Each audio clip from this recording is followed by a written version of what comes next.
आपका गीता सत्र में स्वागत है। और हम चैप्टर 16 में है, हमने श्लोक 16 कंप्लीट किया था।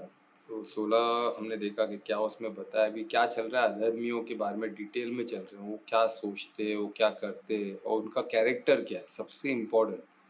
और कैरेक्टर हमको जो दिखता नहीं है वो गुणों में बता रहे हैं। एक्चुअली जो कैरेक्टर वो गुण में दिख जाता है, उनके बिहेवियर में दिख जाता है। तो बिहेवियर क्या है, दिखावा, वो हम देख रहे हैं ना, वो हम देखते हैं, वो आप रिलेट करो। और यही हमारा साधक बनने का भी अवेयर, हमको अवेयर रहना है कि भाई क्या किधर उनको हम पहचान सके, उनको आइसोलेट कर सके। और ये बहुत ज़रूरी है, नहीं तो आप उनको आइसोलेट नहीं करोगे, उनको तो ये वॉर चालू है, हमको अधर्मी लोग को आइसोलेट करना है, उनको आइसोलेट करके उनको क्या करना है, उनको अलग थलग रखना है। वो हमें मिलते रहेंगे तो क्या होगा, दूषित कर देंगे हम, है ना। तो ये बहुत इंपॉर्टेंट है, वरना हमें दूषित नहीं होना है। और हम दूषित किस लेवल पे होते हैं हमें पता है ना, संग का रंग वाइब्रेशनल लेवल पे होते हैं, जो बहुत ही डेंजरस है, क्योंकि वाइब्रेशन लेवल एकदम एकदम सूक्ष्म लेवल पे है। और वहां तक का जाके हम कैसे क्लीन करें खुद को। उनका संग का रंग चल जाएगा क्या, मेरे को कुछ फर्क नहीं पड़ता है, क्योंकि आपको कुछ नहीं फर्क पड़ता, आप तो आत्मा अपने शरीर को फर्क पड़ता है, कर्म क्षेत्रों को फर्क, तो कर्म क्षेत्र मल्टी डायमेंशन में फंक्शन करती है। ये प्रकृति से भी जुड़ी है, हर उस प्रकृति से जुड़ी हुई जो कर्म क्षेत्र है, वो कर्म क्षेत्र है, ये कर्म क्षेत्र को इफेक्ट करता है हर लेवल पे, तो मल्टी डायमेंशनल, हर डायमेंशन से इफेक्ट करता है। तो हम बोले कि हमको फर्क नहीं पड़ता, हम तो भाई आपको नहीं फर्क पड़ता, आप आत्मा हो, आप तो शुद्ध सत्व में हो, पर आपको जो रेस्पॉन्सिबिलिटी गई है कर्म क्षेत्र को चला, जो गाड़ी की रेस्पॉन्स, वो गाड़ी को तो बराबर चलाओ। वो गाड़ी को आप दूषित कर दोगे, वो गाड़ी को दूषित करने में परमात्मा के पूरी क्रिएशन को आप, वो कड़ी है, वो आपकी गाड़ी, आपका जो शरीर है वो एक कड़ी है जो मल्टी डायमेंशन है, हर डायमेंशन को आपकी कड़ी भी अफेक्ट करती है। तो जब हम एक दूसरे से जुड़े हुए हैं, उसमें अच्छे बुरे अधर्म सब मिले हुए हैं, हम देखे अभी क्या अधर्म हमारे हमारे खुद के हाथ में, तो हमको पहले खुद को तो क्लीन करना पड़े। हम खुद के स्व परिवर्तन से विश्व परिवर्तन, तो हमको खुद को पहला परिवर्तित करते हुए हमको ज्ञान स्वरूप बन के जीना पड़ेगा। ज्ञान स्वरूप बन के जीना ही इनको आइसोलेट करना है, क्योंकि प्रकाश से इनको डर लगता है, क्योंकि अंधकार वाले लोग हैं, अज्ञानता वाले, अज्ञानता को ज्ञान से डर लगता है, ये कंफर्म है। वो ज्ञान के, आप जितना ज्ञान की बात करो इरिटेट होने लग जाएगा, उनको नहीं जमेगा, वो खुद को बोले किधर हम आ गए, यहाँ से निकलो, या तो इसको निकालो या तो खुद निकलो।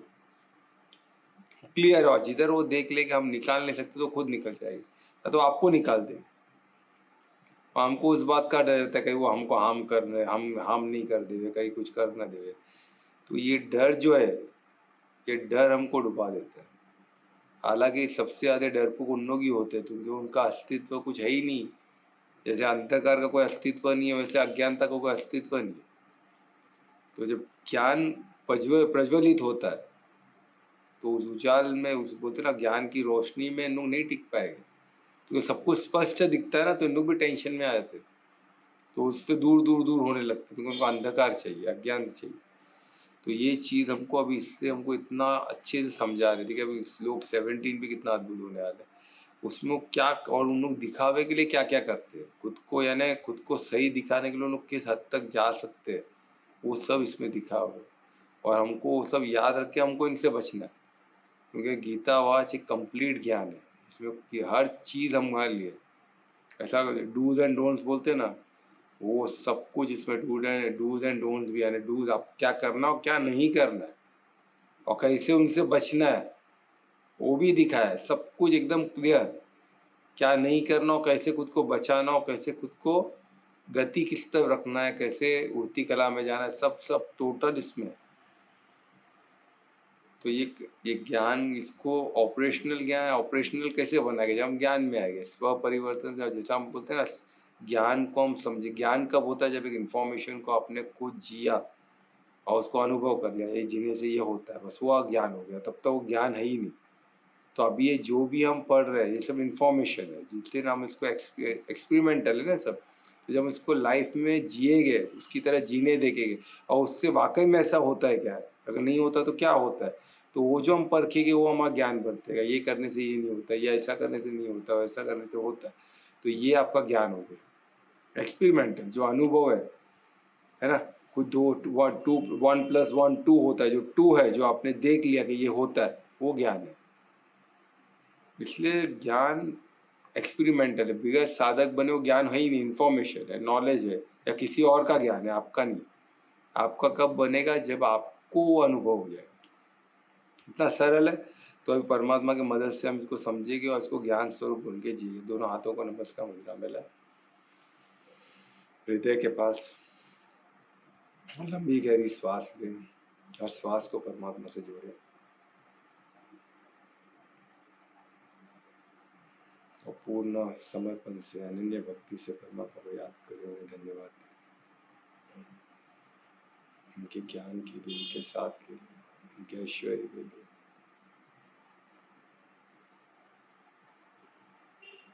और इस जीवन के लिए और प्रार्थना करें कि हम इस ज्ञान को समझ सकें और ज्ञान स्वरूप बन के जी सकें। फिर से एक बार परमात्मा को धन्यवाद देते, हाथों का दर्शन करें, हाथों की ऊर्जा को आंखों से देखो। ओम श्री गणेशाय। तो ये ऐसा अद्भुत हमने देखा कैसे इसको अभी जिस तरह प्रैक्टिकली इसको यूज करते रहे, आपको जैसे आप ये ज्ञान को कंटिन्यू उसको चिंतन करते रहोगे ना, चिंतन हमको ज्ञान का करना है, बाकी चिताओं का, बाकी चिंताओं का नहीं, है ना। तो इसका ज्ञान का चिंतन करने से ज्ञान क्या होगा, उसको मत्ता ही बोलते हैं ना, जब मत्ते है तो वो हमको उसका हमको अमृत मिलता है। और वो अमृत क्या है, अद्भुत है, मानोगे नहीं, इतना पावरफुल है वो कि आपकी स्थिति, आपकी बीमारी, सब कुछ, आपकी स्थिति इतनी प्यारी हो जाएगी कि वो अपने आप में इम्यून सिस्टम बोलते हैं ना, सबसे पावरफुल इम्यून सिस्टम, सबसे पावरफुल डॉक्टर बोल के आपके अंदर फंक्शन करेगी। हर बीमारी को वो लड़ सकती है, हर नेगेटिविटी को लड़ सकती है, आपके आसपास कोई नेगेटिविटी कोई आएगा ही नहीं। पर वहां तक जाना, वो स्थिति टफ है, मैं मानता हूँ आज कलयुग में बहुत डिफिकल्ट है, पर इम्पॉसिबल नहीं, क्योंकि हमको सपोर्ट नहीं मिलने वाला। जैसे आप जिधर बनने जाओगे उधर आप कुछ ना कुछ अड़चन आएगा ही, पैसे का भी तो हर जगह वॉर हो रहा है, हम किधर भी हर इन्वेस्टमेंट टूट चुका है, जो मेहनत से जो पैसा कमाया हुआ है, हर जो पैसा कमाया हुआ है, यज्ञ का पैसा भी हम जिधर लगा रहे वो आज टूटा हुआ है, प्राइस सब जगह टूटा हुआ है, जो यज्ञ का एक अमाउंट था उससे कम हो चुका है, इन्वेस्टमेंट टूट रहे, सब टूट रहे। तो सेफ हेवन है किधर, किधर हम रखे, सेफर से सेफ हेवन भी आज ये डरने की बात नहीं है, तो कुछ समय बाद तो ठीक हो जाएगा, पर ये किधर ना किधर बॉर्डर करता है ना हमको। इन्वेस्टमेंट जो पैसा जिधर लगा है वो टूट रहा है। अभी मेरे को न्यूज मिला है कि अभी रियल एस्टेट का भाव टूटने वाला है, हर जगह दुबई का रियल एस्टेट का भाव जमीन आसमान से टूट चुका है। अभी बॉम्बे में आते आते कितना है, जो जो लोगों ने जमीन घर फ्लैट लेके रखे इन्वेस्टमेंट के लिए, वो सब भाव टूटने वाले। ये आज नहीं तो कल होने वाला है, तो क्या करे इसको, तो वो हमको बॉदर करता है किधर न किधर। तो ये सब ये बोलते हैं ना, सपनों की दुनिया जो बनाई हुई है, एक एक एक एक टूटेगी तो दुख तो होगा ना। सपनों की दुनिया है ना, माया की दुनिया, ये जो माया है बहुत बलवान है, ये ऐसे दुनिया बनवाएगी, हर कुछ हम बना सकते हैं। तो वो टूटता है तो तकलीफ होता है, तुम्हें जितना इजी है बनाना उतना इजीली टूटता भी है सब चीज। जो मेहनत का काम है, जो मेहनत से बनता है, जो ये ज्ञान जो टूटता नहीं है, ज्ञान का जो यज्ञ है, ज्ञान यज्ञ टूटता नहीं। और ये जो हम बना रहे हैं ये शाश्वत है, और यही है जो सीढ़ी है जो हमको, जिधर हमको हम उधर के वासी है वहां हमको लेके जाएगी, है ना। तो वो हमें करना है, तो ये सब नहीं करना ऐसा नहीं है, पर क्या सनातन धर्म हमको क्या बोलता है वो हिसाब से हमको जीना है। सनातन धर्म का कोर क्या है, फेमिनिन एनर्जी एंड बच्चे, ये कोर है। तो इनको संभालने के लिए हम क्या कर रहे हैं, हमने क्या एफर्ट्स किया है, क्या सिस्टम बना है, हमको तो कुछ, हम तो ऐसे ऐसे आज ऐसे जी रहे कि कुछ है ही नहीं। सबसे अगर कोई डिसरेस्पेक्ट हो रहा है तो फेमिनिन एनर्जी का हो रहा है, बच्चों को संभालने के बदले उसको और प्रेशराइज किया जा रहा है। ज्ञान तो कुछ दे रहे नहीं, बस ये करना है वो करना है, वो क्या कर रहा है ये क्या कर रहा है, उनको इतना प्रेशर में रखे, प्रेशर कुकर में रखे कि वो कभी वहां से कब निकल के भागे वही चक्कर में रहते। तो इसलिए इसको बहुत केयरफुली लेना है, और ये हमको, ये ज्ञान हमको हर एक को बताना है, अपने छोटे बच्चों से लेके हर फेमिनिन एनर्जी को घर में जो भी है सबको एक ज्ञान बताना अनिवार्य है। उनको आज के चैलेंजेस पता होना चाहिए। आज क्या चैलेंजेस है, आज ये कलयुग है, उनको पता होना चाहिए। कलयुग में सब राक्षस बोलते हैं, अधर्म को हमारे हार्ट में आके बैठा है, कोई भी हो सकता है। कंटिन्यूस अवेयर रहना। नाम बदल के, अरे नाम क्या बदलने की जरूरत है, हर किसी के हार्ट में है पड़ा हो। आज लोग नाम बदल के, मैं सुना नाम बदल के सब ये कर रहे हैं, आधार कार्ड बना रहे कर। अरे वो सब करेंगे, पर जो नाम नहीं बदले हुए लोग वो भी खतरनाक है। सब कुछ आसपास सब गंदगी गंद है, घर तक आ गया है सब, सबके सब दिखते अच्छे है, व्हाइट कॉलर एकदम, पर अंदर हार्ट में उनके क्या चल रहा है सब गंदी है। तो ये बहुत, इसको कैसे परखे ज्ञान स्वरूप, जिधर आप ज्ञान स्वरूप बन गए वो इरिटेट होना चालू हो जाएगा, उनको नहीं जमेगा। आप देखोगे आपके परिवार के लोग ही इरिटेट हो गए, तो आपको लगेगा भाई ये क्या हो गया, ये जिनको मैं ये इनको ही प्रॉब्लम हो रहा है, क्योंकि अधर्मी है ना। खुद को हिंदू बोलने से नहीं होता है, सनातन धर्म को मानने वाला ही सच्चा हिंदू, बाकी सब हिंदू है ही नहीं।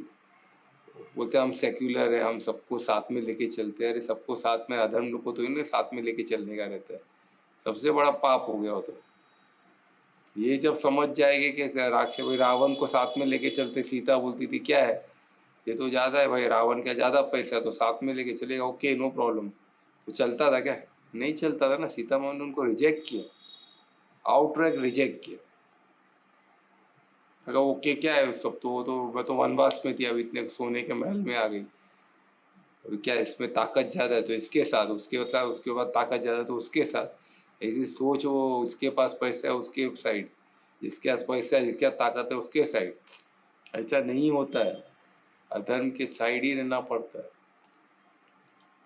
वही सच्चा सर हिंदू है, वही सच्चा, नहीं तो वो है ही नहीं, मतलब ही नहीं है, उनको गिनती में ही नहीं लेना है हमको। और आज हमको पता चलेगा 17 में कि कैसे हमको अधर्मियों को पकड़ा जाए। हमको हिंदू ये सब चीज नहीं पढ़ना, हमको देखना है धार्मिक कौन है और अधर्मी कौन। ये क्लियर है। ये वो तो कैसे पता चलेगा? गीता ज्ञान से। सिर्फ नाम रखने से कोई हिंदू नहीं बनता है, कोई धर्म पे चलने से सच्चा हिंदू बनता है, वही सच्चा सनातनी है। बाकी तो बहुत, सनातन धर्म क्या है? वर्ण आश्रम सिस्टम। वर्ण कितनों को पता है? आश्रम किसको पता? कौन आश्रम सिस्टम को मान रहा है? कौन वर्ण से? तो उन्होंने सनातन है ही नहीं। उन्होंने सिस्टम रखने के लिए क्या किया? कोई कुछ नहीं कर रहा।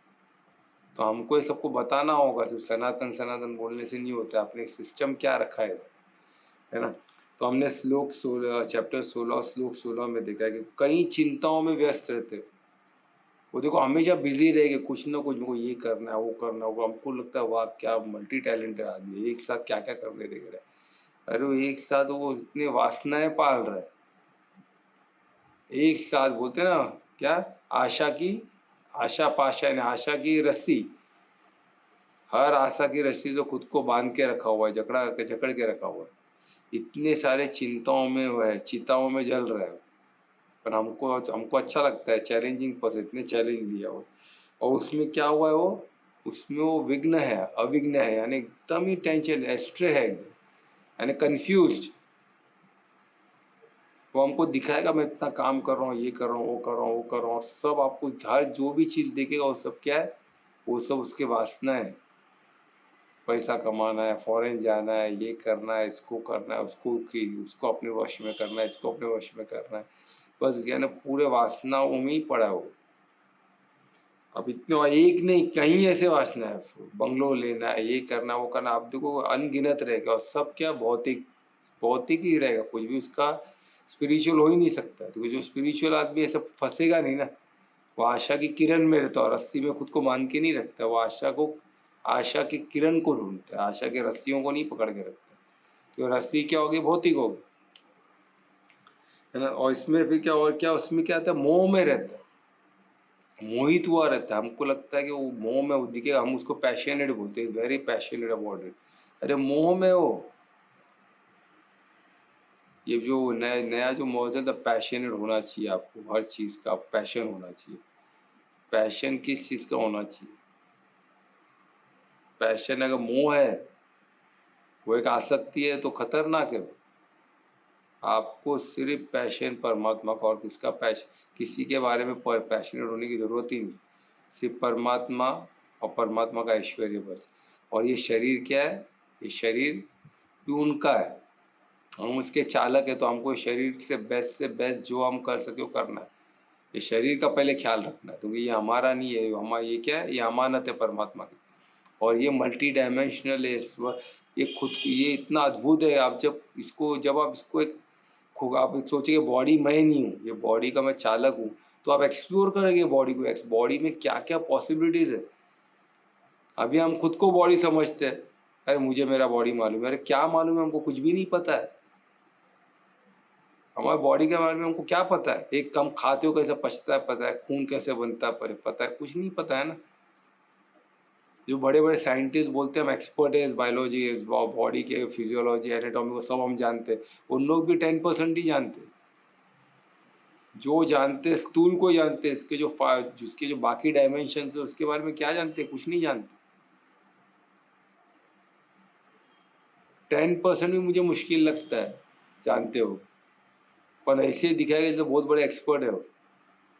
तो सोचो हमको कितना, हम जब ये बॉडी को हम परमात्मा का ये मानते, अमानत मानते, जब इसको ये मानते परमात्मा का गिफ्ट है हमें, तो हम जब इसको एक्सप्लोर करते तो किस लेवल तक हम, और यही हमारे ऋषि मुनि, यही तो साधक को करना है। इस बॉडी को एक्सप्लोर कर लो तो अपने इस ब्रह्मांड को एक्सप्लोर करती है। और जब इस बॉडी से इस ब्रह्मांड का संबंध जोड़ते तो वही तो योग है, वही आपको परम धाम परमात्मा तक लेके जाए। तो ये संबंध जोड़ना यही तो मेन है ना। तो ये इसकी बात हो रही है, और कुछ नहीं, एकदम सरल है, पर इसको सरल करना कहता है साधक से करना, और इसमें एफर्ट्स है, एफर्ट्स के बगैर नहीं होने वाले। और ये जितना जल्दी चालू करो उतना अच्छा है, क्योंकि उम्र के बाद नहीं होना है, जब याददाश्त कम हो रही है, मेमोरी लॉस हो रहा है, सब बॉडी का अपने जो बॉडी को एक्सप्लोर करना है, बॉडी को ही खत्म कर दिया आपने, तो क्या एक्सप्लोर करोगे। बॉडी को एक्सप्लोर करने के लिए भी बॉडी चाहिए, बॉडी के सेंसेस चाहिए, तभी तो आत्मा के पास तो कुछ है ही नहीं। आत्मा परमात्मा का अंश है, जो ऑपरेट करना जानती है बॉडी, वो बॉडी को बॉडी में रह के इस बॉडी के थ्रू एक्सप्लोर कर सकती है, खुद कुछ नहीं कर सकती है। तो शुद्ध सत्व में प्योर है, उसको इम्प्योरिटी से क्या लेना देना, वो प्योर है, इट इज, वो क्या बोलते हैं ना, उससे टोटली, इसको कैसे बोला जाए, टोटली डिटैच है, उसको कुछ पता ही नहीं है। जैसे बोलते हैं ना सतयुग में विष्णु और लक्ष्मी एकदम प्योर सोल है, उनको क्या बुरा है पता ही नहीं है। वो इतने पवित्र है कि उनको पता ही नहीं ऐसा कुछ होता है बोल के, वो देखेंगे कलयुग तो उनको शौक लगेगा, बोले क्या हो रहा है, इतना गंध, इतने प्योर। तो हमारा आत्मा भी उतना ही प्योर है, उसको कुछ गंध होता है क्या वो नहीं पता है।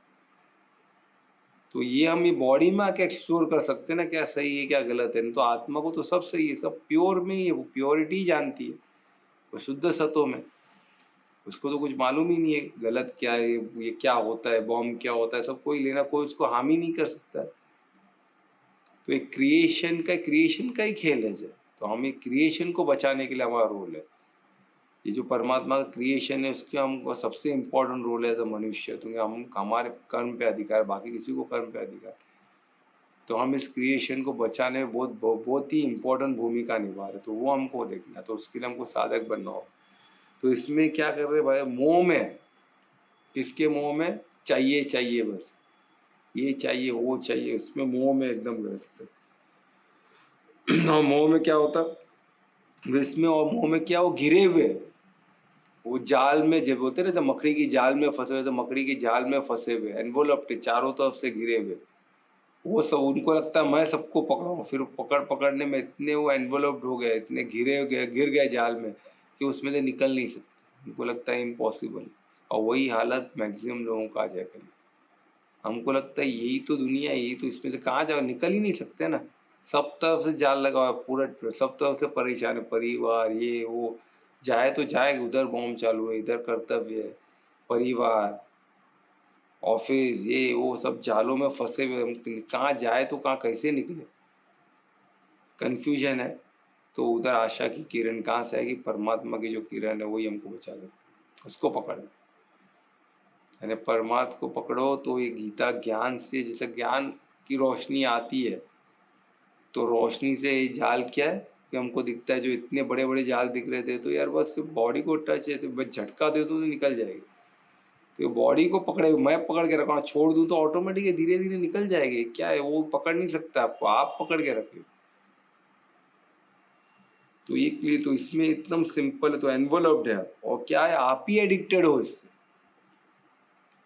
उससे एडिक्टेड हो, यानी क्या हो कि आसक्ति, जो आसक्ति है, अनासक्त होना कितना जरूरी है। आप यहाँ आप अनासक्त हो गए तो आप सब छोड़ दिए, और अनासक्त कब हो गए, जब ज्ञान में आओगे, जब आपको पता चलेगा बॉडी नहीं हो तो धन सब अनासक्त हो गए, तो आसक्ति तो हट गई, फिर क्या है, फिर धीरे धीरे रस्सी गुल हो जाएगी, किरण दिखेगी, हर जगह किरण ही किरण, रस्सी किरण में कन्वर्ट हो गई, किरण में कन्वर्ट, तो आप भी प्रज्वलित है, बाकी सब जगह लाइट ही लाइट है, सब दिखेगा स्पष्ट है।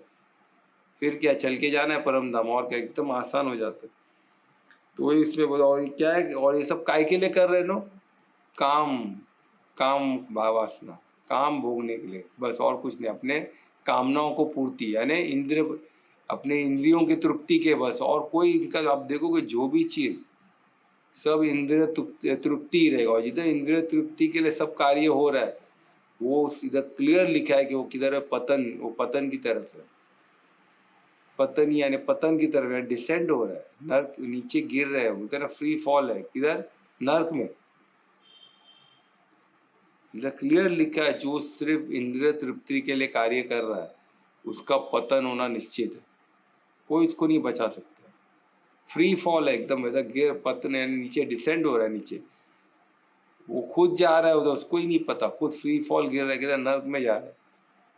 क्लियर, इसमें क्लियर लिखा हो, और नर्क का भी इसमें बताया थोड़ा सा, नर्क कैसे होता है। अभी नर्क में वो तो कोई आग लगा, ये लगा, आग लगेगा तो क्या होएगा, आग लगेगा तो रोशनी आ गई ना, तो उस नर्क को इधर क्लियरली दिया, वो गंदी जगह है, सब गंदी गंध है उधर, हमको उधर नहीं रहे, हम रह नहीं सकते, इतना इतना गंदा है, सब गंद उधर मौजूद रहेगा। यानी नर्क किधर है, इधर ही है, किधर और जगह नहीं, इधर ही। हम क्या है, दूसरे योनि में, ऐसे योनि में, गंध में ही, और वहां क्या है, गंध भी है, वहां धुंधलापन भी है, रोशनी भी नहीं है। तो सोचो ऐसी जगह किसको जाना है, हमारी रोशनी, आंखों भले रोशनी रहेगा, पर हमको नहीं दिखे, हमको अंधकार नहीं दिखे, यानी हमारी रोशनी जो हम, जो अभी हमको जो परमात्मा ने जो आंखें दी है, वो सब देख सकती है, तभी वो आंखें नहीं रहेगी, रोशनी होके भी हम नहीं देख पाएंगे, क्योंकि वो हमको, हमारी आंखें ही वैसी नहीं है। तो ऐसे सब एक्सपीरियंस करना है, सब डेंजरस है, इससे बचना है तो हमको ज्ञान में आना ही होगा, साधक बनना है। तो ये हमको जो योनि मिली है, ये सबसे बेस्ट है, इधर से ही आप कर्म, ये मनुष्य योनि से ही परम, इसलिए तो रामनवमी जो आने वाली है, राम योनि में मनुष्य योनि मिलना ही सबसे भाग्य है, भाग्य की बात है। देवी देवता लोग भी आने जाते, तो यहाँ से ही परम धाम जा सकते हैं ना, और कोई तरीका नहीं है, राइट। क्योंकि कर्म का अधिकार सिर्फ इसमें, देवी देवताओं को भी कर्म का अधिकार नहीं है, उनको जो एक दोनों अपने, जैसे सूर्य देवता अपने धर्म में, चंद्र वो अपने धर्म में, वायु अपने, सब अपने अपने धर्म में टिके, उनको अलाउड नहीं, उनको अलाउड ही नहीं है खुद का कुछ करना, सिर्फ एक मनुष्य योनि में ही कर्म का अधिकार दिया गया है। यानी सोचो हम कितने पावरफुल है, और हर पावर की रिस्पॉन्सिबिलिटी आती है, अगर इररेस्पॉन्सिबल हो गए तो सजा भी उतना ही बड़ा है। ठीक है, तो ये था श्लोक चैप्टर 16, श्लोक 16। तो अभी श्लोक 17 कौन पढ़ेगा, कौन डिसाइड करेगा? मैं कर रही हूँ सर। तो मैं रिक्वेस्ट करूँ कि श्लोक, हरे कृष्णा। आत्मसंभाविता स्तब्धा धनमान मदान्विताः यजन्ते नाम यगस्ते दम्भेना विधिपूर्वकम्।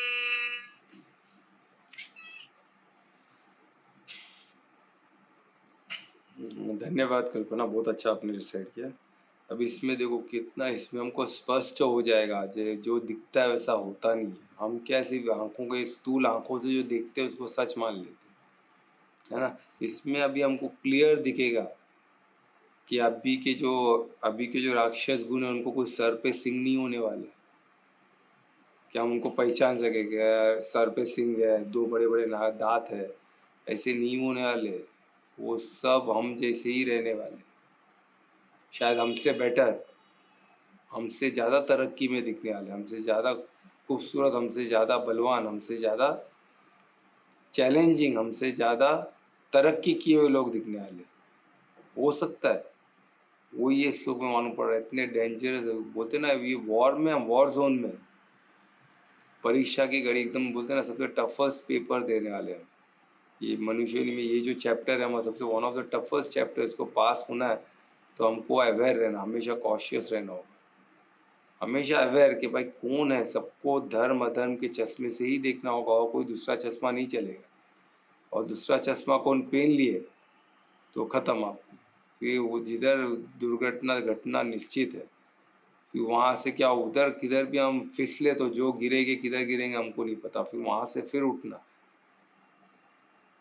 बहुत बहुत ये क्या हमको बहुत चैलेंजिंग है, तो हमको इसको बहुत केयरफुल रहना है। अब इसमें केयरफुल में क्या, इसमें देखो कितना ब्यूटीफुल आत्म संभवित है, यानी इसमें आत्म संभवित, अभी ये सबसे डेंजर है। उन्होंने अपने अपने को श्रेष्ठ मानते, ये हमें, ये जो अपने आप को श्रेष्ठ मानते कि मैं सर्वश्रेष्ठ हूँ, जो अभिमान में रहते, वो लोग उन लोग अधर्मी है। वो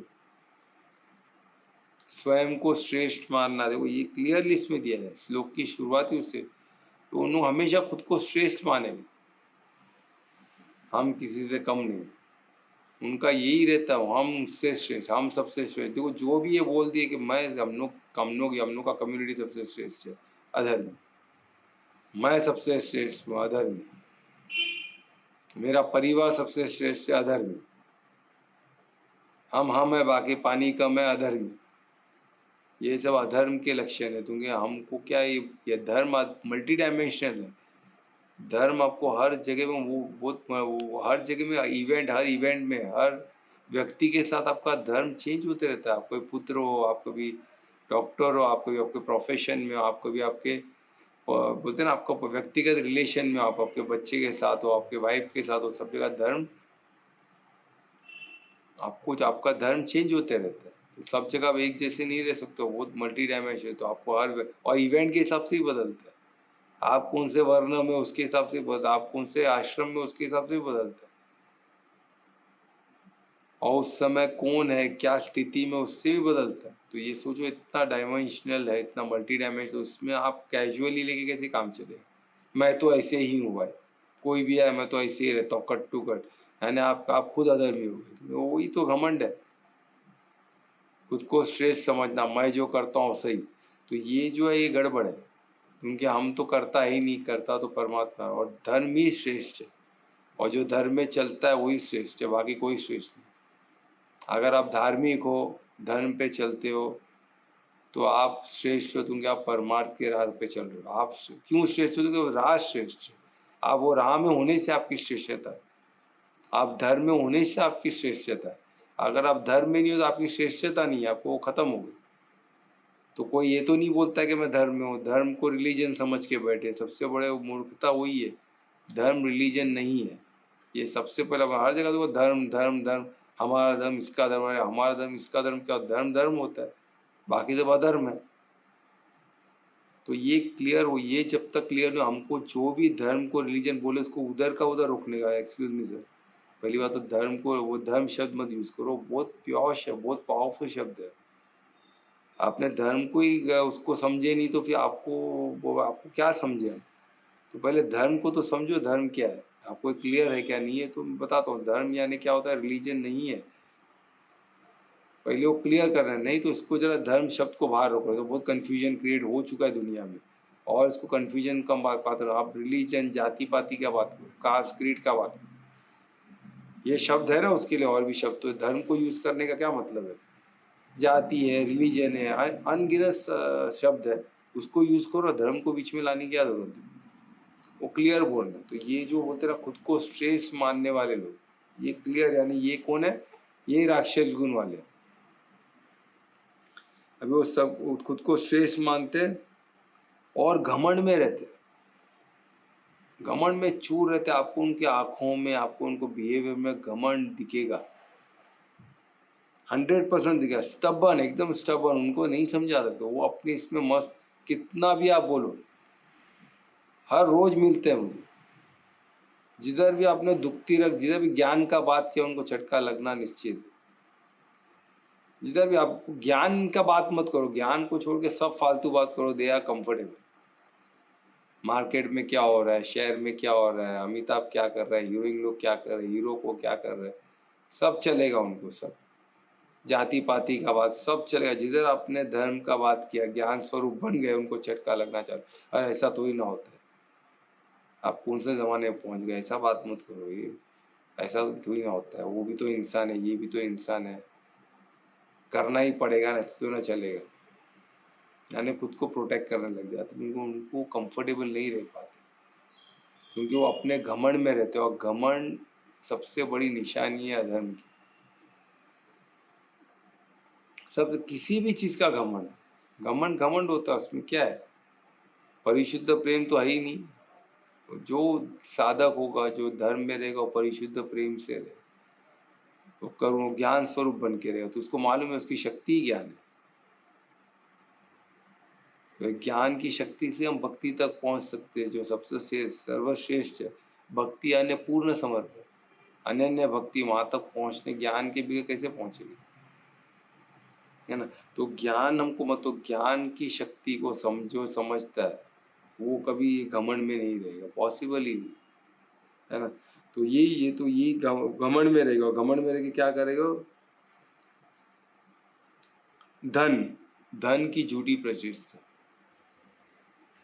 धन की झूठी प्रतिष्ठा, है ना, मान है, उसकी झूठी प्रतिष्ठा में रहेगा, मान में एकदम, उसके घमंड, यानी धन को, और मेरे पास बहुत ज्यादा वैसा दिखाएगा, अननेसेसरी, सब उधार मेरे ऊपर, ऐसे गाड़ी में घूमना, बोलते ना एकदम महंगे से महंगा ड्रेस, परफ्यूम यूज करना, और बोलेगे उन लोग, आप नहीं पूछो, अरे मैं ये परफ्यूम यूज कर, एकदम महंगा है, ऐसे लोगों को हम देखो मिलोगे ना, परफ्यूम के बारे में डिस्क्राइब करेंगे, तो आपने सुना नहीं, बोले आपने सुना कि परफ्यूम जो यूज किया, you just smell like, you feel you like it, हाँ इट्स गुड, अपन तो अभी अच्छा ही बोलेगा ना, it's one of the best यार, I just bought it from this place, excellent, क्या है, महंगा है पर वर्थ इट, यानी जानबूझ के आपको बताएगा कितना महंगा है, वो उसका धन, पैसे का, कपड़े के बारे में, अभी जो घर लिए रहेगा उसके बारे में, उसके बाद वो डिस्क्राइब करेगा उनको, उनको अच्छा तो बताएगा कि भाई हम अलग है, हम क्या है, उनको बताएंगे मैं मेरा स्टेटस क्या है, उनके पास कितना पैसा है, जानबूझ के दिखाएगी, पैसे के तो उनको धन दिखाने, उसका घमंड, वो उनको अच्छा लगता है कि मैं श्रेष्ठ हूँ भाई, हम लोग श्रेष्ठ लोग हैं, देखो हम लोग कितना पैसा है, हम लोग का लाइफ स्टाइल कैसा है, हम लोग का रोज का इतना खर्चा है, तो इतना खर्चा है तो ऑर्डिनरी आदमी कर सकता है कि हम लोग का दिन का खर्चा है इतना है, कैसे बोले, है ना, वो उन लोग जानबूझ के बताएगा, तुमको उसमें उनको घमंड, उसमें उनको अच्छा लगता है, किसी को नीचे दिखाना, खुद को ऊपर दिखाना, या तो एकदम श्रेष्ठ उसमें रहेगा, या तो इंफीरियर में, इनको दो ही आता है, या तो एकदम ऊपर रहेगा आई एम द गॉड, और एक तो एकदम इंफीरियर में रहेगा, उनको बीच का कुछ पता ही नहीं है, या तो दुखी या तो सुखी, ये इनका इसी में चल शटर होते रहते, कोई अपने से बड़ा दिखा तो झुक जाओ, अरे बाप रे बहुत बड़ा आदमी, हम तो कुछ नहीं इसके, हमने हम लाख, हमारे दिन का खर्चा 10,000 तो उसका 1 लाख है, तो हम क्या है उसके सामने भाई, तो झुकना ही पड़ेगा, यानी हर चीज धन से कम है, और धन से ही झूठी प्रतिष्ठा वो बना पाते हैं ना, तो धन का तो रिक्वायरमेंट, अगर धन है तो झूठी प्रतिष्ठा बना सकते हैं, सेक्रेटरी, दो बाउंसर लोग साथ में चल रहे हैं, बंदूक पकड़ के, गाड़ी कोई ड्राइवर है, गाड़ी खोल के आपको बिठा रहा है, ये सब पैसे से आता है, धन से आता है, तो धन से झूठी प्रतिष्ठा खरीदते, और उसके मद में रहते, मद, एकदम मद में, उसके मद में, आने बोलते हैं ना, जैसे इंसान एडिक्ट है, दारू के नशे में कैसे पड़ा था, वैसे धन के झूठी प्रतिष्ठा के नशे में पड़े, उनको हर पल वो दिखेगा, वो जी रहे वो चीज, उनको ज्ञान स्वरूप बन के जीना है, तो वो क्या है, क्या स्वरूप बन के जी रहे, मद में जी रहे, कौन से, झूठी प्रतिष्ठा के मद में।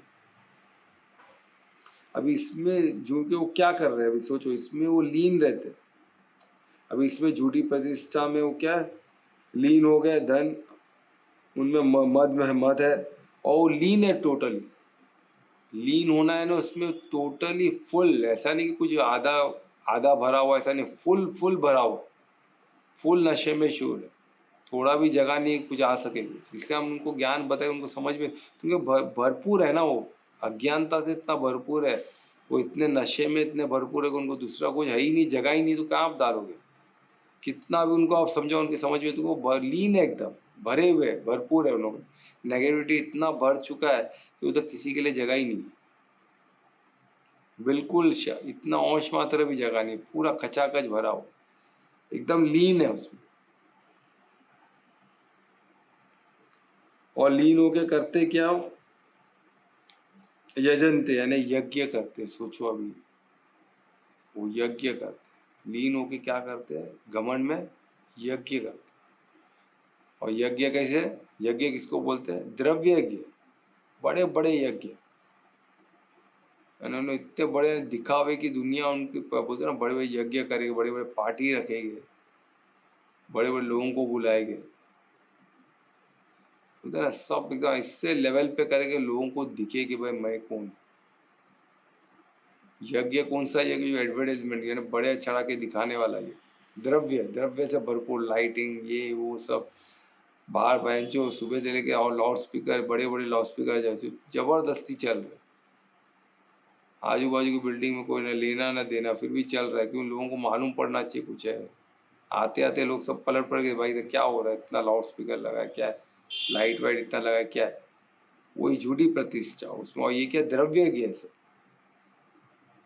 एकदम हाई फाई 5 स्टार होटल में, या तो एक मैदान में इतना आम खर्चा, बाहर पूरा लाइट है, बाहर कोई कितने लोग घूम रहे, पार्किंग के लिए गाड़ी आ रही है, यहाँ पूरा रोड जाम है। तो ये सब क्या है? ये सब उन लोग यज्ञ करवाते, भीड़ इकट्ठा करवाते। मैं लोगों को देखा हूँ, भीड़ पैसे दे के भीड़ बुलाते, कि ऐसा लगना चाहिए जाम हो जाना चाहिए रोड, तो ही तो लोग लगे अरे बाप क्या भीड़ आई है, कोई बड़ा आदमी लगा। यानी ये सब दिखावा, ये सब दिखा, भीड़ तक आती है पैसे दे, उनको तो शादी का खर्चा नहीं हो, भीड़ लाने का। एक और कोई भी पार्टी कोई भी ऑर्गेनाइज होता तो उनको भीड़ लाने के लिए भी पैसे खर्च करने। तो आज किसके पास टाइम है? मोबाइल पे सब है, कौन जाएगा किधर? पर लोग जाते हैं ना, क्यों जाते हैं? तो उनको उसको फायदा मिलता है, और फायदे के लिए आते हैं, वो स्वार्थ के लिए जाते हैं, उनको कोई लेना देने वहाँ का। पर ऐसे लोग भी जिनके लिए लोग जाते हैं, तो वो क्या हो गया? वो ज्ञान, द्रव्य यज्ञ नहीं, वो ज्ञान यज्ञ हो गया। उनको खींचा, वो ज्ञान खींचता है उनको, कि भाई वो उनको जो उनको क्या पता, को सुनना है, मेरे को ज्ञान हासिल करना, वो खींचा हुआ अलग है, ये अलग है। तो इन लोगों को ज्ञान स्वरूप ज्ञान यज्ञ से कोई लेना देना, इनका सिर्फ यज्ञ क्या होता है? द्रव्य यज्ञ, बड़े बड़े यज्ञ। उनका ज्यादा से ज्यादा खर्चा और दिखावे में ही जाता है। तो इसमें बताओ वो लोग क्या करते हैं? वो क्या करते हैं उसमें? पूर्ण, और वो खर्चा इतना क्यों करते हैं? वो घमंड, और घमंड बढ़ता है कि वो मैंने कितना बड़ा यज्ञ करा, एकदम बड़ा, एकदम बोलते ना, एकदम हाई फाई, कोई सीमा नहीं, इतना पैसा। मैं देखा ऐसे लोगों को, देखा हूँ करोड़ों रुपया खर्चा करते,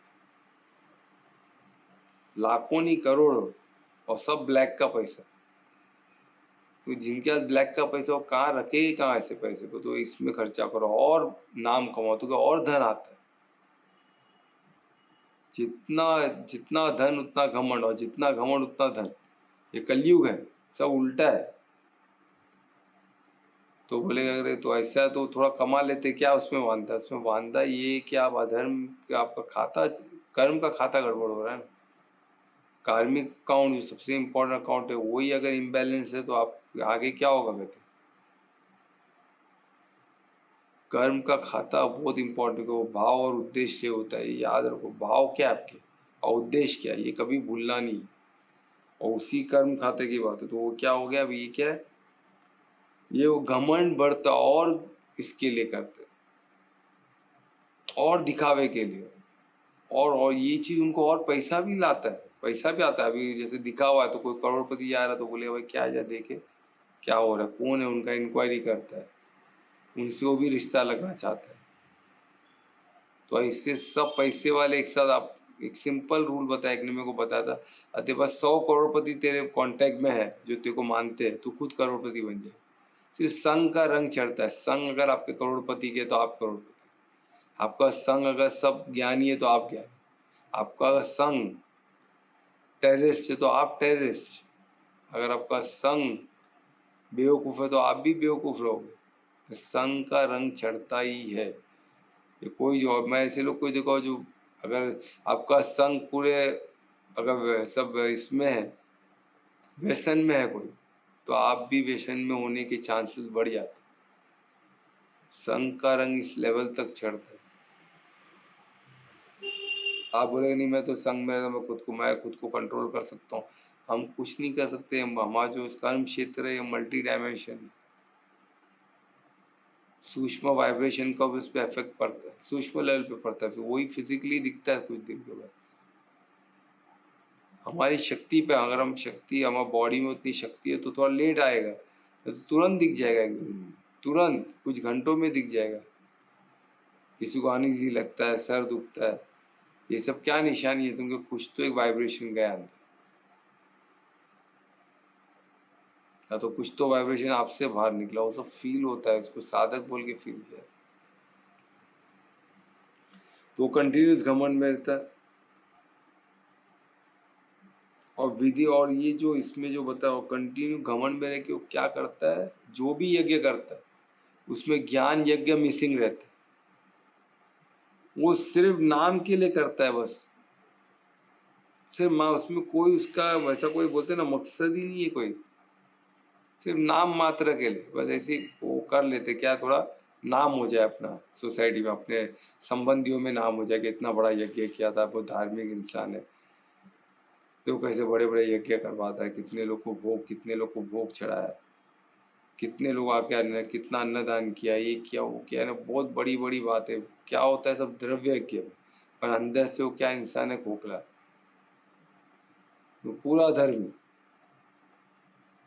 उनके ज्ञान स्वरूप बोल के ही, पहले तो आप सिर्फ चीजों से देखोगे तो बहुत बुरी तरह फंसोगे।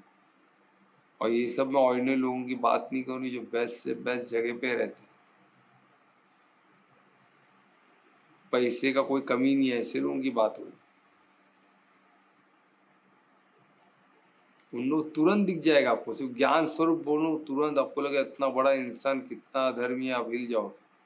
ज्ञान स्वरूप बन के तो देखो, फिर मालूम पड़ेगा कितने पानी में सब कुछ। तुम क्या कर सकते, सबको बोल भी नहीं सकते, एक बार बोल भी दे तो किधर, वो बहुत डिफिकल्ट है ना। तुम्हें उनको जो अब तक सब प्राप्ति हुई है उनको लगता है इसकी वैसी हुई है, परमात्मा मुझे दे रहे क्योंकि मैं सही कर रहा हूँ, यही जीने का तरीका है। अरे सही क्यों, आप धन के पीछे पड़े, आपको धन मिलना अनिवार्य है, परमात्मा तथास्तु करते, आप पूरा 100% पढ़ो तो सही, मिलना ही मिलना है, ऐसा हो ही नहीं सकता नहीं मिलना। और ये जो भी यज्ञ करते हैं द्रव्य यज्ञ, उसमें ज्ञान मिसिंग रहता है, तुम क्यों विधि विधानों को न मानते हुए करते, कोई भी विधि विधान नहीं मानते हो, नास्तिक बोलते हैं, मैं तो नास्तिक हूँ, तो क्यों यज्ञ कर रहे हो भाई? वो शॉर्टकट में अपने हिसाब से विधि विधानों का कोई भी जो वेद पुराण में विधि, उसको नास्तिक लोग नहीं मानते ना, वेद पुराण, वही तो मेन नास्तिक बोला है। पर नास्तिक पर इसमें क्या है, स्वयं स्वयं सत्य खोजो, ये चीज पे ध्यान, मैं ही सत्य खोजूंगा, ये सोच के करेगा वो साधक। तो हमें यार बहुत एक बोलते ना, बहुत केयरफुली एक कदम रखना है। धार्मिक वो हर वर्सटाइल है, हर जगह पे अलग होता है। तो अब इसमें हमने देखा, देखो इसमें क्या दिया है कि विधि विधानों को न मानते हुए करना, सिर्फ दिखावे के लिए करना, एक पर्सनल एडवर्टीजमेंट के लिए करना कि भाई इतना वो फोटो मैं व्हाट्सएप में भेजूंगा, हर ग्रुप में भेजूंगा तो मेरा नाम वाह वाह हो जाएगा, और लोग वाह वाह करते हैं, क्योंकि सबको नहीं हो पाता ना। आज द्रव्य यज्ञ भी बड़े पैमाने पे करना वो वेस्ट ऑफ मनी लगता है, इतना पैसा क्यों खर्च करे, इससे क्या जरूरत है, इससे मंदिर में आकर पूछ के आ जाओ ना, यज्ञ वज्ञ की क्या जरूरत है, यज्ञ की अपनी जरूरत है। अगर किसी ने नहीं किया तो कोई एक तो द्रव्य में बैठो, उसको ज्ञान यज्ञ में आप कन्वर्ट करो, आपको फायदा मिलना ही मिलना है, निश्चित मिलना। और इससे सबसे बड़ा द्रव्य यज्ञ का हम बात कर चुके, क्या है? पोथी लिखना, जप करना, मंत्र जप करना, नाम स्मरण करना, ये सब छोटे छोटे हैबिट्स है, बिहेवियर जो हमको बहुत आगे लेके जा सकते हैं। ये सब एक द्रव्य यज्ञ का ही पार्ट है। शब्द द्रव्य है, शब्द भी स्थूल है ना, हर चीज स्थूल है, पर इसको हम जब ज्ञान में कन्वर्ट करते हैं तो यही हमको अद्भुत लगता है कि परमात्मा ने इतना ज्ञान हमको इतना इजीली कैसे दे दिया।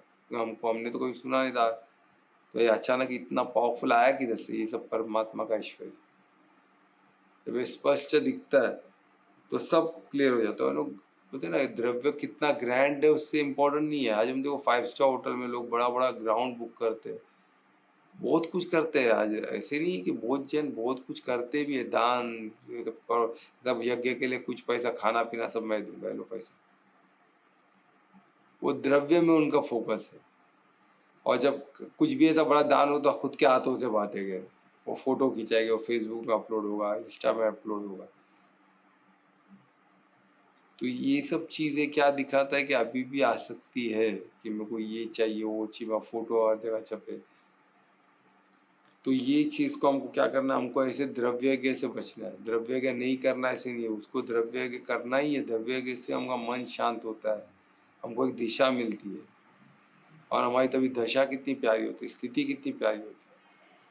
और ये सब इजीली होता है द्रव्य से। पर द्रव्य को हमने ज्ञान में कन्वर्ट कर दिया तो मैजिक होता है। तो उस मैजिक के लिए आपको निमंत्रण है कि इसको सीरियसली, इसको तो वॉर इज ऑन, हम कैजुअली नहीं रह सकते। ठीक है, कुछ क्वेश्चन रहेगा तो पूछ सकते हो। ये श्लोक 17 या सब कुछ क्वेश्चन है? नहीं है तो कौन कीर्तन करेगा आज? सब मैं कर रहा हूँ। हाँ तो मंडे है ना, तो मैं रिक्वेस्ट करूंगा दुबेश को कि आज का कीर्तन करे।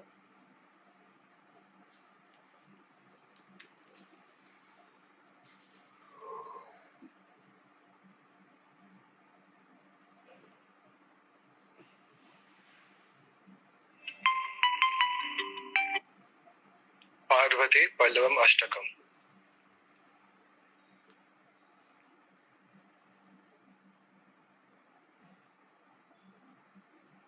श्री गणेशाय नमः। नमो भूतनाथं नमो देवदेवं नमः कालकालं नमो देव्यतेजं नमः कामभस्मं नमः शान्तशीलं भजे पार्वती वल्लभं नीलकण्ठम्। नमो भूतनाथं नमो देवदेवं नमः कालकालं नमो देव्यतेजं नमः कामभस्मं नमः शान्तशीलं भजे पार्वती वल्लभं नीलकण्ठम्।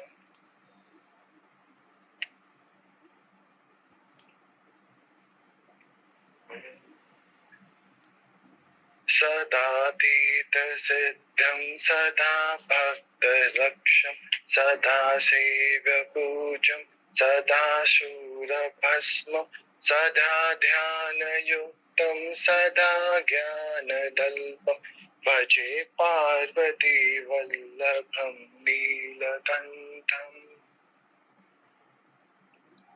श्मशानं भयानं महास्थानवासं शरीरं गजानं तदा जन्मवेष्टं पिशाचं निशेषं पशूनां प्रतीक्षं भजे पार्वती वल्लभं नीलकण्ठम्। फणिनागकन्दे भुजङ्गदानेकं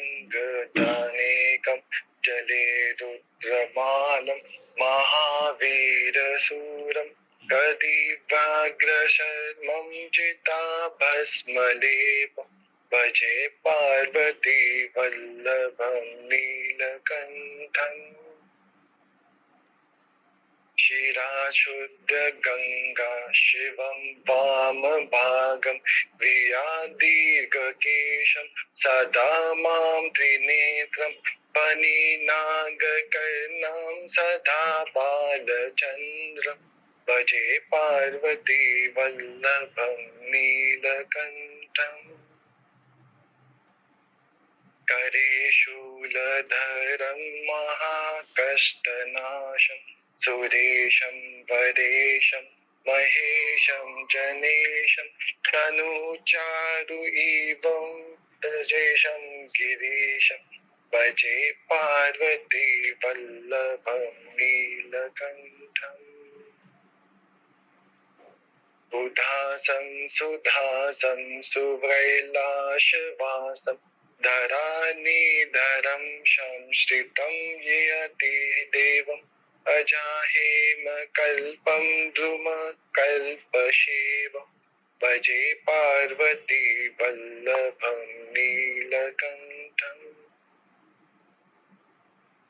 मुनीनां वरेण्यं गुणारूपवर्णं द्विजेशं पतस्तं शिवं वेदशस्त्रम् अहो दीनवष्टं कृपालं शिवं भजे पार्वती वल्लभं नीलकण्ठम्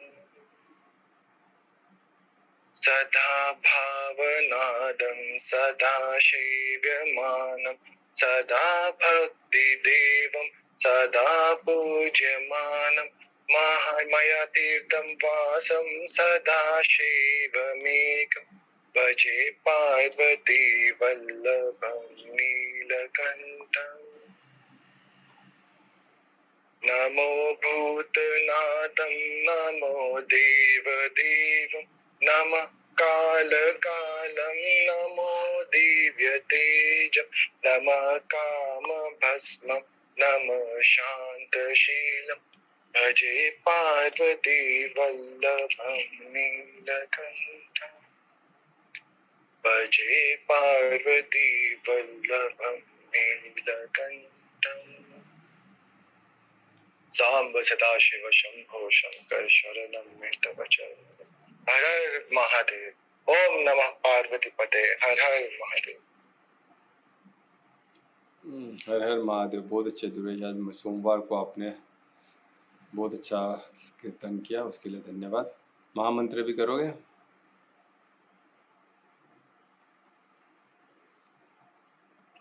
कोई गोपिका करने वाली थी?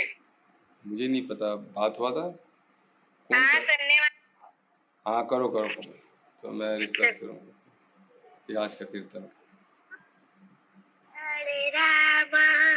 हरे राम राम राम हरे हरे हरे कृष्णा कृष्ण कृष्ण हरे हरे हरे राम राम राम हरे हरे हरे कृष्ण कृष्ण कृष्ण हरे हरे हरे राम राम राम हरे हरे हरे कृष्ण कृष्ण कृष्ण हरे हरे हरे राम राम हरे हरे हरे कृष्ण कृष्ण कृष्ण हरे हरे हरे राम राम हरे